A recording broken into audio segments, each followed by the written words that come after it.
Sloth is one of the seven deadly sins, and it is the sin we are going to address today. Now, the seven deadly sins, as they are often called, are the collection, categorization, and refinement of vices found to be common and particularly sinister by the early Christian church. Today, they're still held in an important regard by the Catholic Church, but are so well known in popular culture that even those uninterested in religious nature of Christianity can name most, if not all of them. There are various comic series, there are books like Dante's Inferno, there are animes, there are so many different ways in which this concept has filtered into popular society that I believe we often fail to understand what they truly mean because popular understandings tend to be so vague. Now, this categorization has served us generally well because we understand what these sins mean. Sometimes they require a little bit more explanation. Of the seven deadly sins, sloth tends to be the most ignored. And sure, it's important to relax once in a while. Even being lazy isn't so bad. Sometimes, right? But indolence is often at the root of what can be called sins of omission. Sloth is not simply being lazy. And to understand its real danger, you must understand the origin. Its Latin root, which is acedia. In summary, acedia is apathy, restlessness, melancholy, and despair, in that order.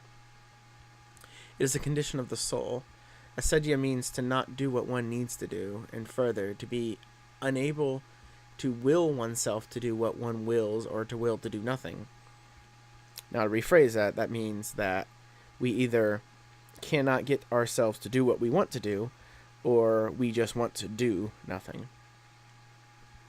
Neither is particularly useful for life and is actually crippling. In some point in history, the word acedia lost hold and a more generalized conception of sloth took hold. The more like, oh, I'm being slothful, I'm like the animal the sloth, or I'm just not moving a lot today. No, it means much more than that. And it is important to understand this original meaning, as the original ones are much sharper and more useful than the common understandings. With this in mind, you cannot view sloth just as simple laziness or an apathy. It is the inability to do the things one must do. It can be applied spiritually as failing to do the will of God when presented with the opportunity to do so. And that would be an example, say that there was a chance for me to help someone and I don't. A chance for me to speak up about something and I don't. And it's not out of fear, it's out of lack of caring, lack of interest, or lack of ability to think that I can have any sort of impact. And all of that comes from sloth. And it can be applied in other areas as well, though, and still carry with it the weight of sin.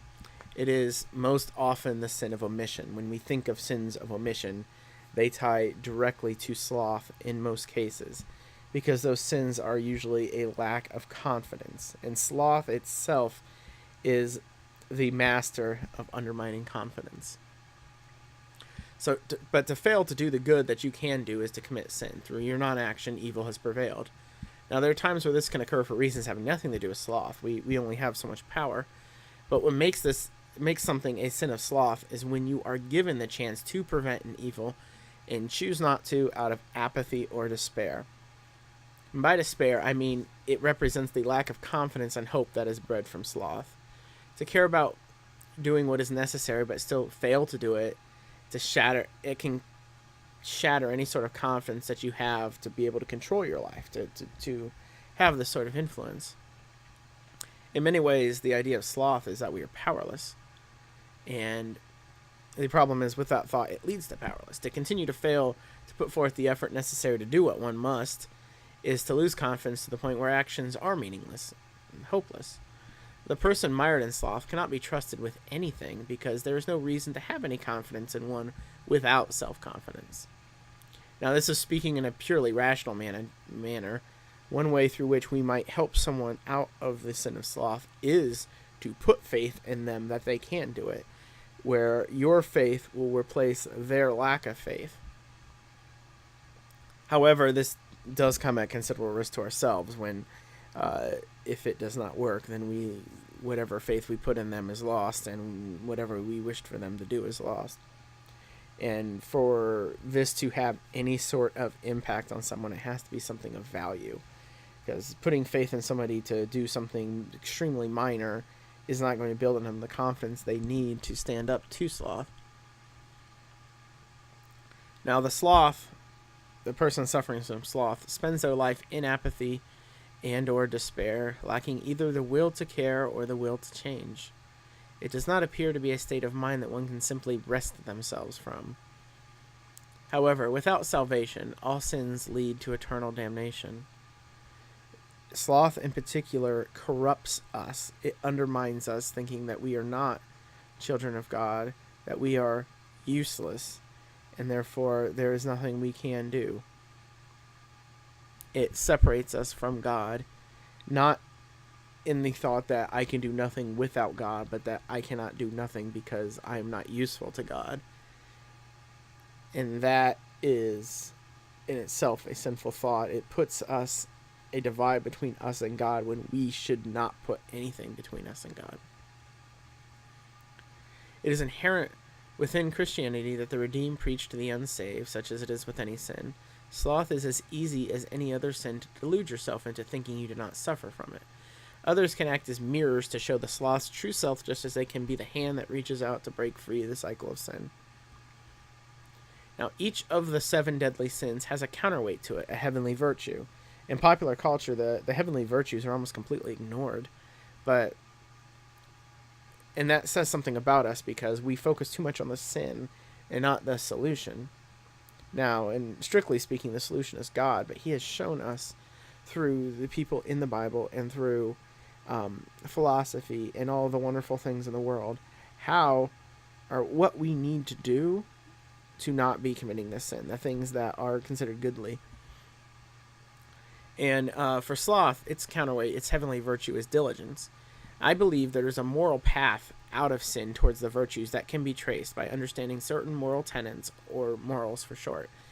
And this is not to say that we can do this without the help of God, but that God is trying to help us, that he is there to offer us this help, that we, by strict definition of concepts of free will, that we sin in rebellion to God, and when we do not sin, we are not rebelling.